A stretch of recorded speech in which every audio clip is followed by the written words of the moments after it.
Au nom de Dieu clément et miséricordieux, et au nom de notre prophète,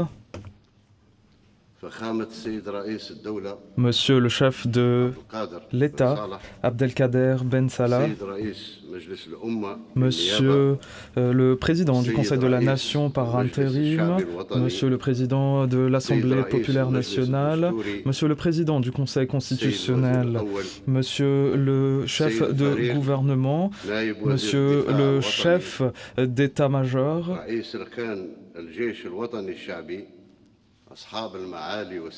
Excellences, Mesdames et Messieurs,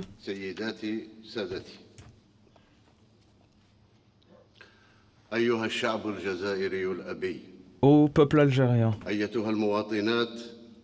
Algériens, Algériennes, chers citoyens, petits-filles et fils de martyrs,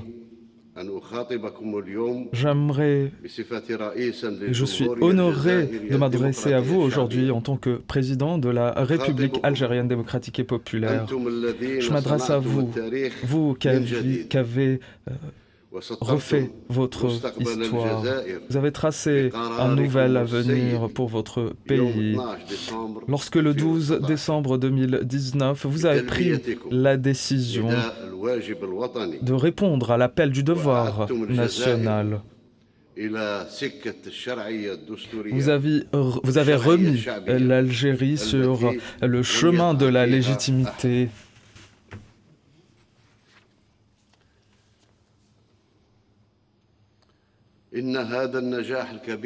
Ce succès est le fruit du mouvement national, un mouvement de notre peuple. Notre peuple a senti qu'il fallait changer les choses afin de préserver l'État et ses institutions. Je remercie très sincèrement les citoyens et les citoyennes pour leur contribution à la réussite de ce processus démocratique transparent. Je les remercie pour leur confiance. L'autorité nationale indépendante pour les élections, avec M. Mohamed Charfi à sa tête,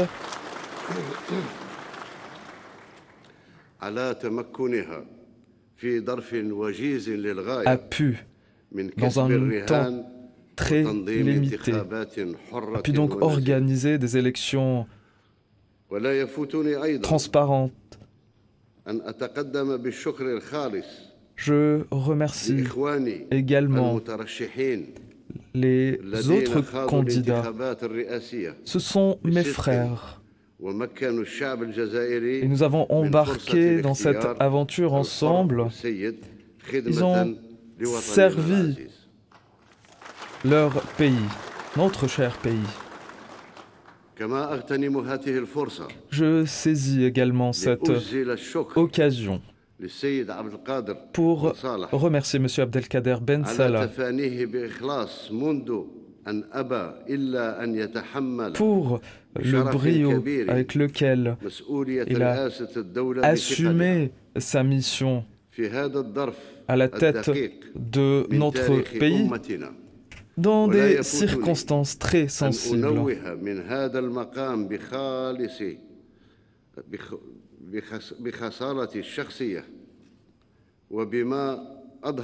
Du haut de cette tribune, j'aimerais le féliciter pour sa sagesse et le travail qu'il a accompli à la tête de notre pays sous des conditions très sensibles.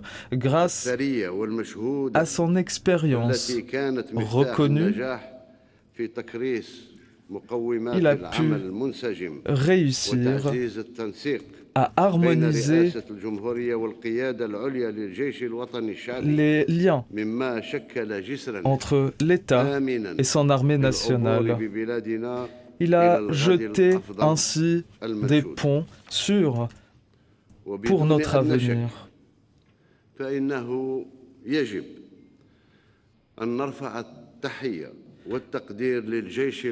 Nous remercions bien évidemment l'armée populaire nationale.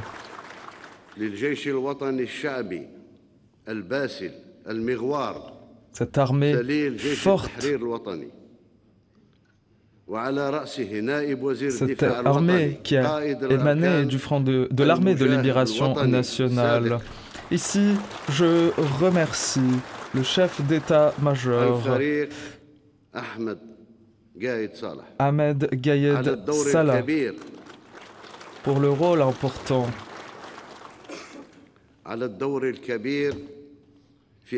qu'il a joué pour protéger la stabilité du pays et la souveraineté du pays.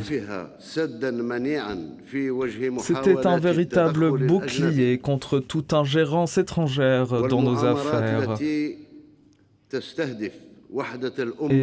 contre les complots qui visaient à miner la stabilité et la paix dans notre pays. Il a également accompagné notre mouvement national, le Irak, et je suis aujourd'hui prêt à coopérer avec l'ensemble des partis pour répondre aux revendications de notre peuple.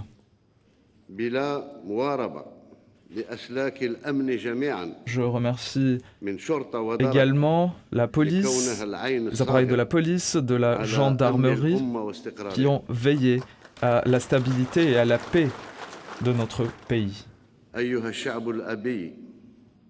Peuple algérien, citoyennes, citoyens, fils et filles de combattants et de martyrs. Aujourd'hui, il est de notre devoir à tous de tourner la page des différends, car ce sont des valeurs destructrices. Il faut dépasser nos différends pour que nous réussissions tous ensemble. Nous sommes tous algériens, nous sommes tous égaux et nous œuvrons tous pour notre chère Algérie.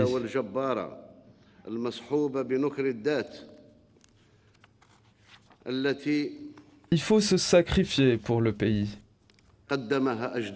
À l'instar de nos parents et de nos grands-parents lorsqu'ils se sont sacrifiés pour libérer le pays.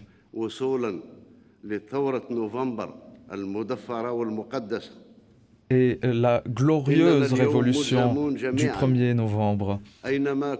Aujourd'hui, nous devons tous, nonobstant nos différences culturelles, nous devons donc tous travailler ensemble afin de réaliser le rêve de nos parents et de nos grands-parents et de réaliser les rêves présents de nos jeunes, de bâtir une nouvelle république, une république plus forte, une république stable et prospère.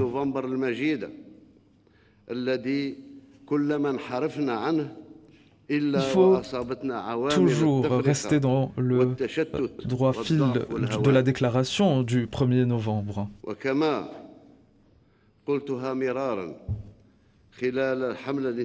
Je l'ai dit et répété lors de la campagne électorale.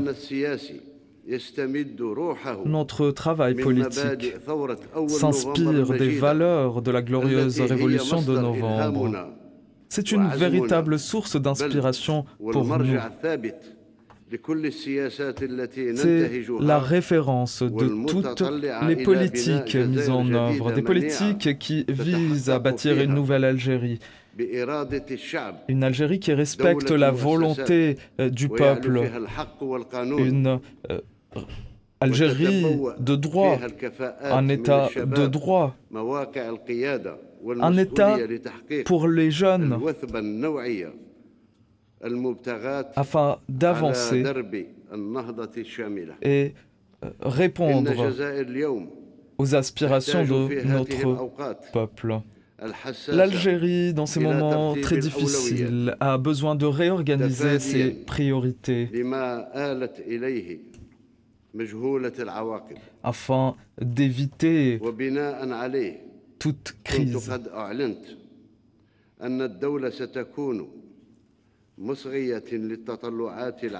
J'ai déclaré que l'État sera à la mesure de cette nouvelle mission. Alors visiblement un souci d'image, de liaison avec Alger et avec le Palais des Nations, où Abdelmajid Tebboune est en train de s'exprimer, de délivrer son tout premier discours de chef d'État officiellement en fonction. Et on m'indique qu'on a de nouveau l'image et le son.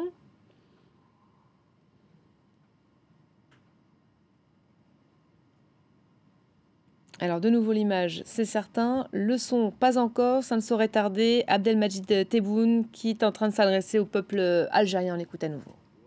La croissance économique et faire de l'Algérie un pays fort. Afin de faire face à ces enjeux et ces défis, il faut changer la situation actuelle, la situation politique, et adopter une stratégie globale fondée sur une vision politique claire, visant à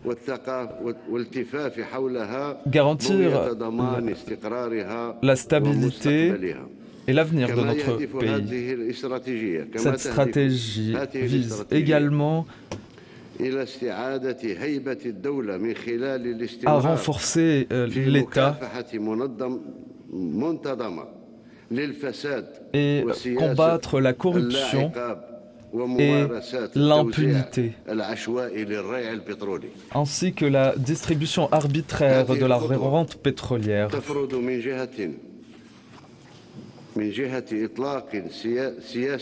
Cette mesure nécessite une politique sociale, une politique culturelle, afin de garantir la prospérité pour nos jeunes. Par ailleurs, il faut relancer l'économie, la croissance économique, au travers de projets, d'infrastructures, renforcer l'investissement productif, diversifier le tissu industriel et renforcer les petites et moyennes entreprises. Ceci peut être créateur de valeur, peut garantir du travail pour nos jeunes. Il faut également une politique extérieure qui prend en considération les intérêts de notre pays et qui répond à la conjoncture actuelle et au contexte géopolitique. Cette vision vise à concrétiser les engagements que j'avais annoncés pendant la campagne électorale. Le dialogue sera le meilleur moyen pour mettre en œuvre cette stratégie. Peuple algérien, citoyennes et citoyens, filles et fils de combattants et de martyrs,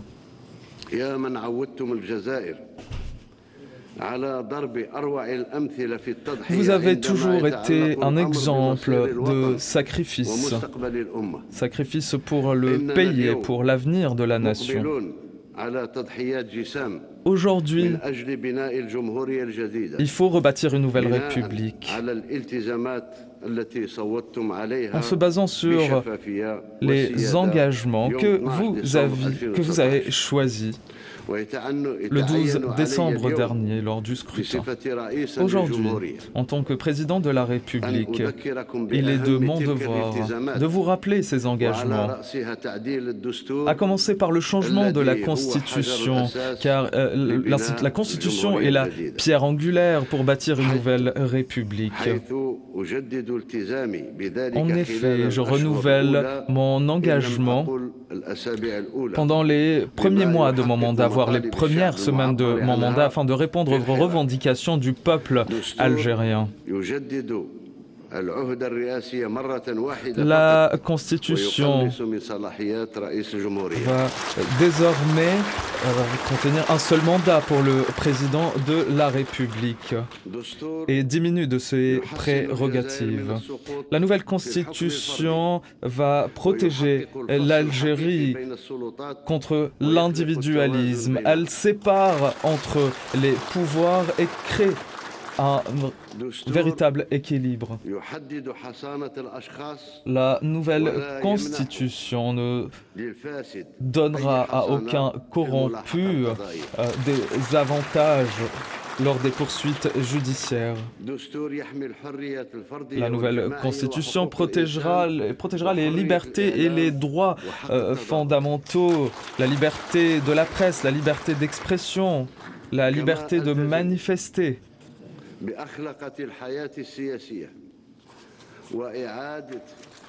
Aujourd'hui,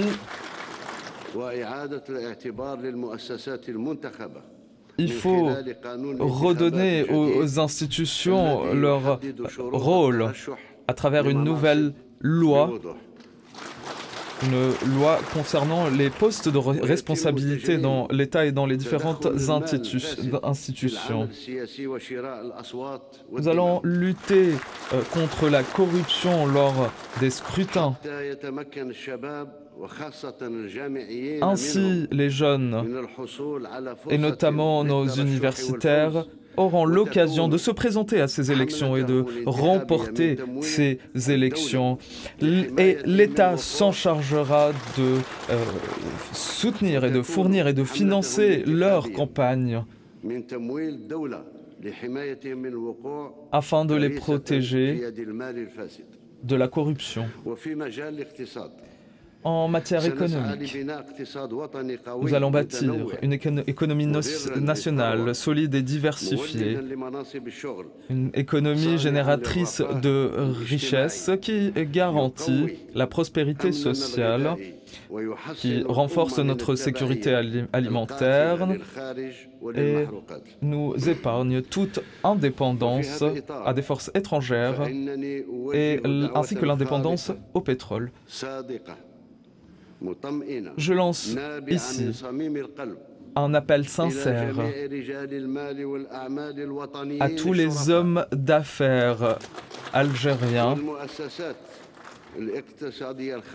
et les entreprises du secteur privé et public à investir dans tous les secteurs et partout dans le pays. Et l'État sera là pour leur garantir ce travail et leur donner les avantages. Nous contribuerons tous ensemble à réaliser le développement national.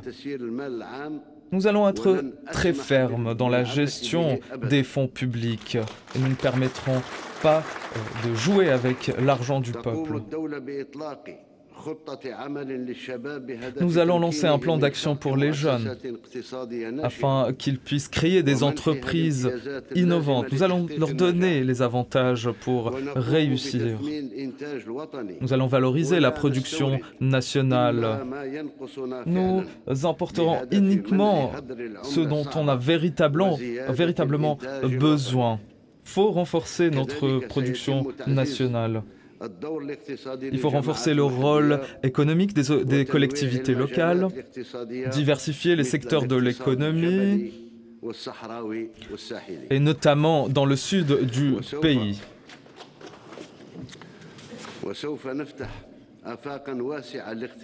Nous allons ouvrir de nouveaux horizons en matière d'économie, et notamment pour les femmes au foyer.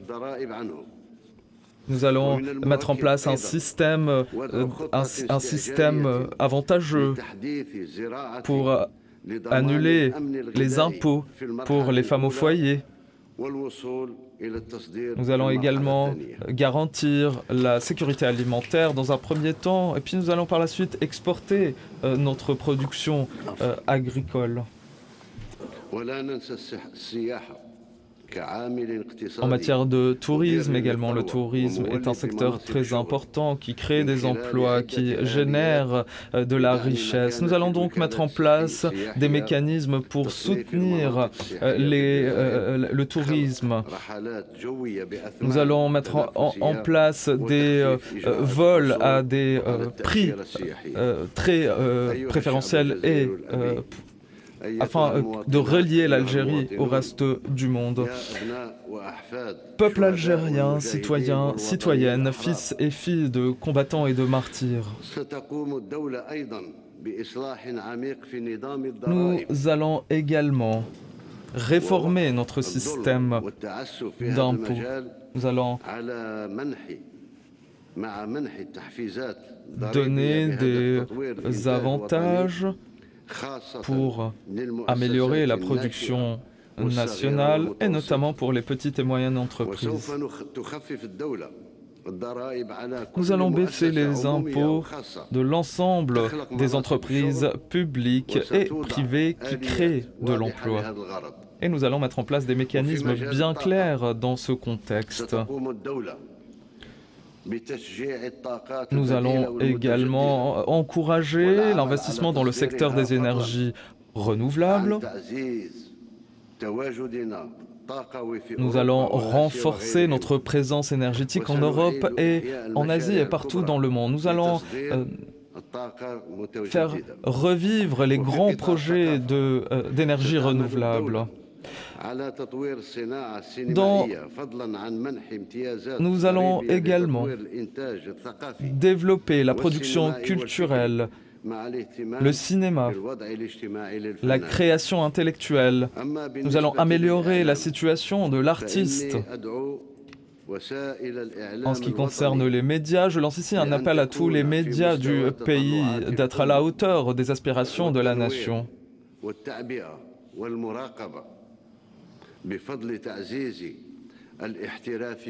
Il faut renforcer le professionnalisme de nos médias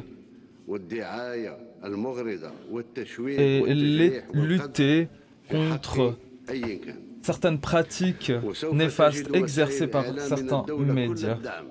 Les médias auront le soutien nécessaire afin d'exercer leur rôle en toute liberté et dans le respect de la loi et de la moralité. Ici, il faut vérifier la source des informations, il faut vérifier la crédibilité de ces informations.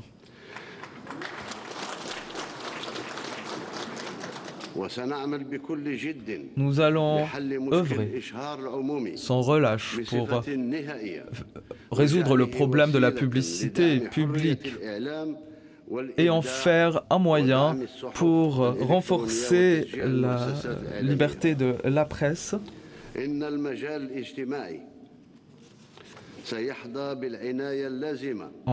Dans le secteur social, nous allons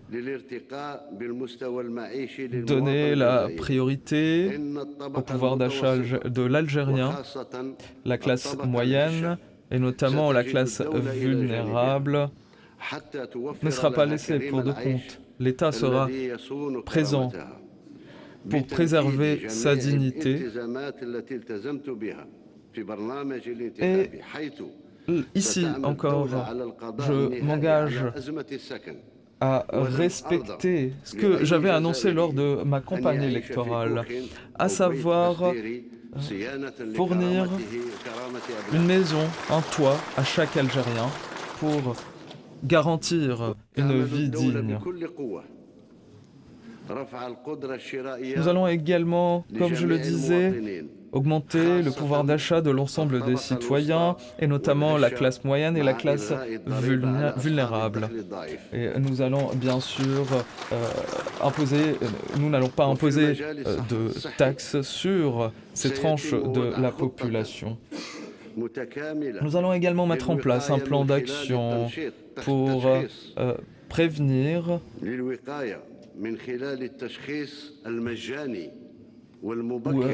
un plan d'action en matière de prévention, et notamment en ce qui concerne les maladies liées à l'âge. Les soins également, des soins de prévention seront renforcés dans les écoles et dans l'ensemble des institutions de l'État. L'ensemble des citoyens auront accès à ces soins de qualité. Nous allons augmenter la part de la sécurité sociale. Nous allons bâtir de nouveaux hôpitaux et centres de soins, et nous avons réglé le problème des urgences dans les hôpitaux. Nous allons également développer l'industrie pharmaceutique.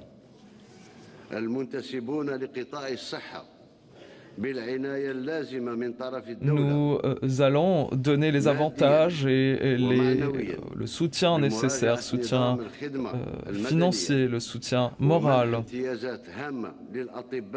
donner des avantages aux médecins, au secteur du paramédical, et notamment dans les hauts plateaux et le sud.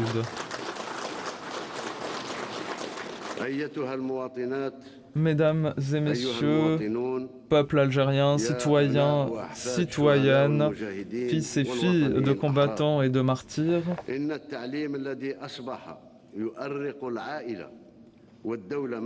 l'éducation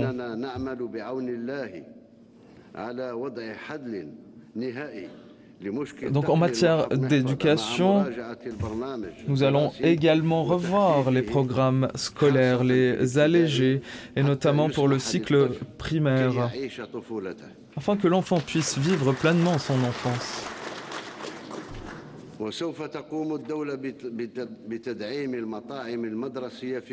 L'État renforcera les cantines dans les écoles et notamment dans les campagnes, dans le désert. Nous allons renforcer le transport scolaire. Nous allons accorder toute notre attention aux professeurs. Nous allons améliorer sa situation sociale. Il en va de même pour l'enseignement supérieur, car l'enseignement supérieur, les universités jouent un rôle très important pour bâtir la nouvelle République.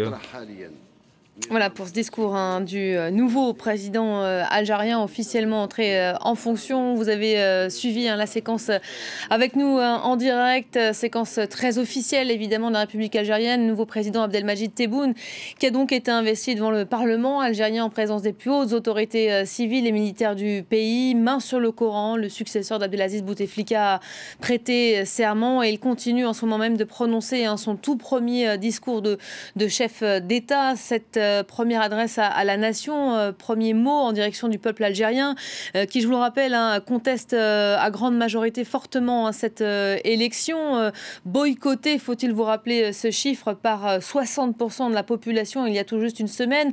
Nous sommes en direct avec notre correspondant à Alger, Monsef Aïd Kassim. Monsef, bonjour.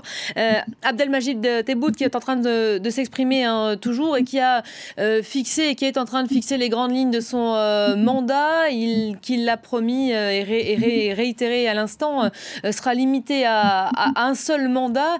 Qu'est-ce que les Algériens vont retenir de ce discours? Il y a beaucoup de choses qui sont annoncées, beaucoup d'avancées. Ce sont ces mots promis au peuple algérien, que ce soit sur le plan économique, social, environnemental, médiatique même.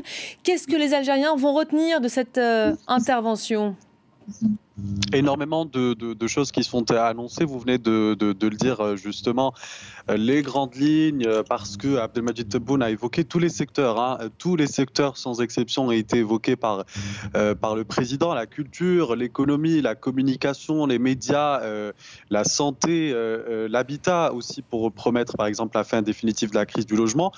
Mais peu de propos ont été, on va dire, destinés directement au mouvement populaire à la veille d'un 44e vendredi de mobilisation populaire. Alors, quand je parle de propos, j'insinue par là les quelques commentaires que j'ai pu lire, puisque c'est tout frais encore pour le moment. Le discours est en cours, il est toujours en train de prononcer son premier discours adressé à la nation, mais les quelques commentaires que j'ai pu lire sur les réseaux sociaux, à savoir des propos qui ne sont peut-être pas adressés directement au Hirak avec des termes précis, par exemple la libération des détenus d'opinion, et encore là aussi je donne un exemple seulement, puisque c'est ce qui était vraiment attendu par le président Abdelmadjid Tebboune au cours de ce premier discours. Il s'est exprimé à ceux qui ont, je cite, accompli leur devoir national, à savoir par le vote, évoquant un grand succès qui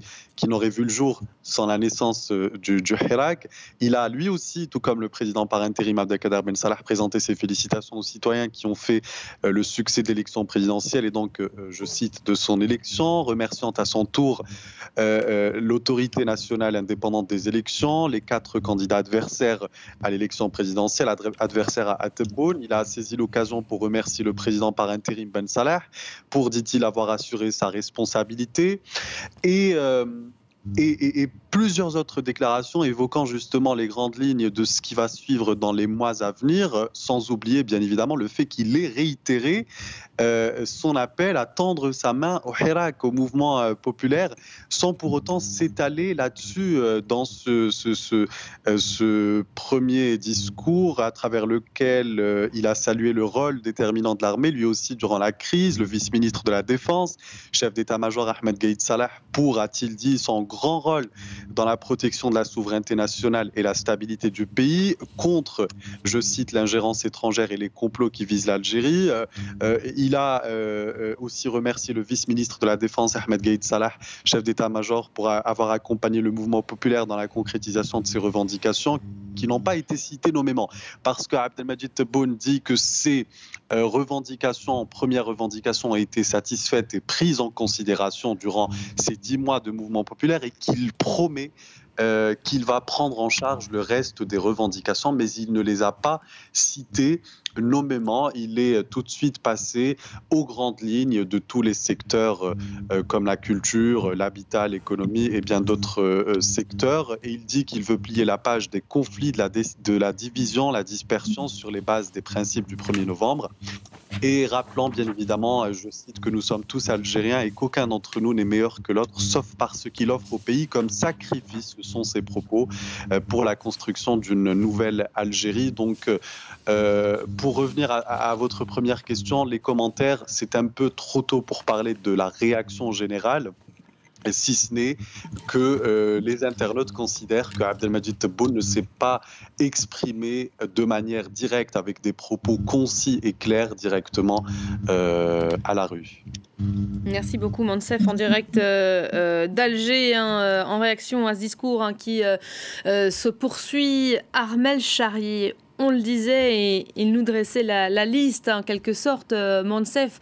Beaucoup de choses annoncées et promises au peuple algérien en ce premier jour, en cette journée d'investiture. On a un peu le sentiment, après, je vais me permettre, que c'est Noël avant l'heure.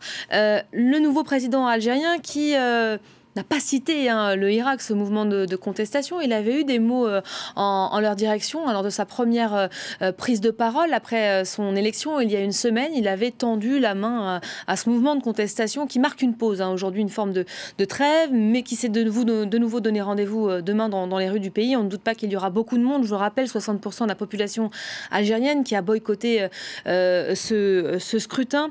Qu'est-ce que vous en retenez de cette intervention du tout nouveau président algérien? Je dirais qu'on est dans le classique, en fait, de la politique algérienne et qu'on voit bien qu'on n'est pas en train d'avancer du tout. Mais maintenant, ça n'étonne pas. Classique parce qu'on a un président algérien qui, d'abord, il faut lire le discours en creux, remercie ceux qui l'ont fait roi. Les premiers remerciements vont évidemment à l'armée qui a parfaitement tenu son rôle, qui a assuré la sécurité de l'Algérie. Ensuite, les remerciements plus précis vont au chef d'état-major Raïd Salah. Ensuite, derrière, il y a des remerciements qui vont à la police et aux gendarmes. En clair, à toute l'institution qui aujourd'hui pilote l'Algérie et qui donc a voulu ces élections présidentielles et qui donc a voté pour lui. Et quand on regarde les 40% de participation, ce sont ces personnes-là qui ont voté. Et donc, 20% évidemment, qui l'ont élu au final, voilà, sur les 40% de participation. En creux, on voit ce qu'il en est. Ensuite, quand on regarde l'Assemblée, le président et l'Assemblée, je dirais là encore en creux, on voit l'ensemble de la question algérienne. C'est-à-dire qu'aujourd'hui, on est avec un président qui est né en 1945, qui est en train effectivement de parler devant une Assemblée avec un certain âge. Et le mouvement dans la rue est jeune. Et si on regarde la moyenne d'âge de l'Algérie, on voit que la moyenne d'âge de l'Algérie, c'est 28 ans. Sur plus de 40 millions d'habitants, c'est 28 ans. Parce que ça veut dire que l'Algérie est jeune et que donc, du coup, quelqu'un qui a 28 ans, c'est plus que des mondes, c'est des générations là qui sont en train effectivement de s'opposer. Et d'ailleurs, même le discours du président Tebboune est un discours qui a une façon de faire qui rappelle que l'Algérie, pendant longtemps, après la Seconde Guerre mondiale, pendant la guerre froide, était en fait un pays qui était travaillé avec les soviétiques. Et donc, on entend encore cette rhétorique soviétique, la façon de raconter les choses, la façon de faire un programme, la façon d'expliquer les choses. Il y a beaucoup de cette... Et dans la longueur du discours, il y a beaucoup de cette rhétorique-là. Il y a la volonté aujourd'hui de dire que l'Algérie peut tout faire. Alors, l'Algérie ne peut pas tout faire. L'Algérie ne peut pas tout faire tout simplement parce qu'économiquement, elle n'en a pas les moyens. Et qu'à partir du moment donné où il y a ce mouvement dans la rue, c'est justement parce que aujourd'hui, l'Algérie n'a plus les moyens de pouvoir s'offrir toutes les possibilités. Elle l'a eu, compte tenu du pétrole et du gaz qu'elle a eu. Elle l'aurait eu s'il n'y avait pas eu la corruption, s'il n'y avait pas eu un pillage des ressources et s'il y avait eu une politique très avant-gardiste, justement, pour développer de nouvelles industries. Oui, c'est vrai que quand on entend le président Tebboune aujourd'hui dire on va faire en sorte de développer l'industrie pharmaceutique, on va faire en sorte de développer de l'écologie, on va faire en sorte de développer du numérique, ce sont effectivement des pistes qui auraient pu être utilisées. Mais là, on sent effectivement qu'on est juste effectivement dans une rhétorique de communication et pas dans beaucoup d'autres choses. En revanche, il y a une avancée qui a été donnée, c'est de dire, dans les quelques semaines qui vont venir, je vais m'atteler à la question de la Constitution, je vais m'atteler au fait qu'il faut réformer sur le fait que le président ne puisse faire qu'un seul mandat. Ça, effectivement, c'est un peu une main tendue au Hirak, mais c'est une manière, je dirais, assez facile pour l'instant de poser, parce qu'on ne sait pas comment est-ce que ça va se mettre en place, parce qu'on voit bien que de toute manière, derrière les choses peuvent être dévoyées. Par contre, si on veut donner une dose d'optimisme, c'est ce que je vous disais tout à l'heure. Pour l'instant, on sait effectivement que le président Tebboune est un homme à la main de l'ancien système, qui est complètement dans l'ancien système et qui fonctionne par l'ancien système. Est-ce que, pour avoir une note optimiste, on aura un homme avec une armée qui, derrière le général Raïd Salah, parce qu'il y a d'autres personnes de l'armée qui ne sont pas forcément de ce clan-là, peut comprendre que derrière, il faut effectivement avancer vers autre chose et qu'on soit vers une sorte de transition et que derrière, il y aura une réflexion sur comment est-ce qu'on modernise, y compris dans le sein de l'armée, et comment est-ce qu'on s'offre la possibilité d'avoir une opposition qui n'existe absolument pas du tout, ou si jamais qui a complètement travaillé avec le gouvernement en place, et qu'on laisse dans la société civile émerger des nouvelles têtes et des nouvelles têtes pensantes, là on serait sur une avancée. Mais on voit bien aujourd'hui que toutes les nouvelles têtes pensantes, la plupart du temps, elles sont en prison ou à l'étranger. Merci beaucoup Armelle de nous avoir fait vivre en direct cette prestation de serment Abdelmajid Tebboune qui est toujours en train de prononcer son discours, le nouvel homme fort de l'Algérie qui a prêté serment ce matin. Vous restez évidemment à nos côtés, on se retrouve dans une quinzaine de minutes pour un nouveau point complet sur l'info. À tout à l'heure.